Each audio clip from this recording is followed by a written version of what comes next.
My name's Dave Tyner, and I'm the co-founder of the African American Partners for Prosperity, its first chairman, and I'm also the founder of the Tabor 100.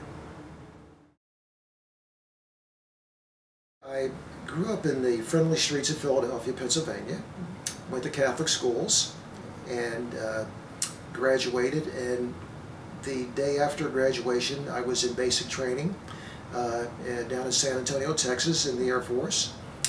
Ended up being a Vietnam veteran and going to live in Japan with the Air Force.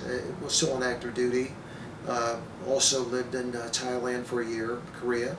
I got out the service after a number of years and went into business in Japan with a small group of entrepreneurs, and ended up living in the Far East for about 10 years, and ultimately was recruited to work here in Seattle by a multinational financial services corporation.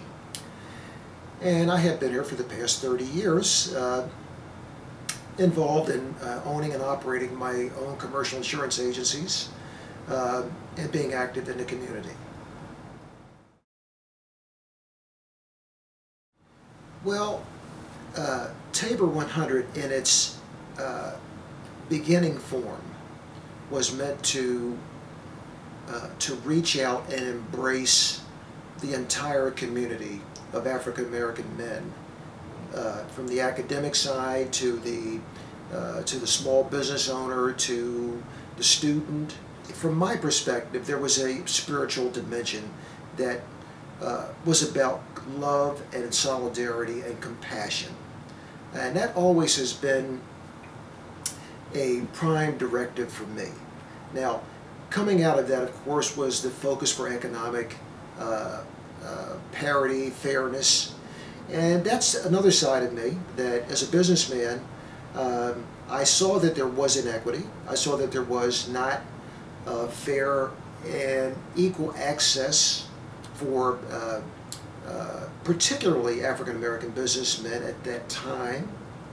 And so I began to shape policies and directions and to knock at the door of those in power and say, open up, we want a seat at the table, we want to share in that which is opportunity. Craig Dawson, my successor, expanded the organization to embracing women, and of course now Tabor has no ethnic or gender limitations. Well, AAPP was formed, let's see, in 2005, and that was formed as a result of my attending a meeting at the Grand Hyatt Hotel, downtown Seattle. There were about 3 people of color in a room of about 1,000 people, and they were talking about the launching of a new idea, new concept called the Prosperity Partnership. And I listened to the whole speech, and then I asked the question, does anyone in the room care about diversity? And it got very quiet.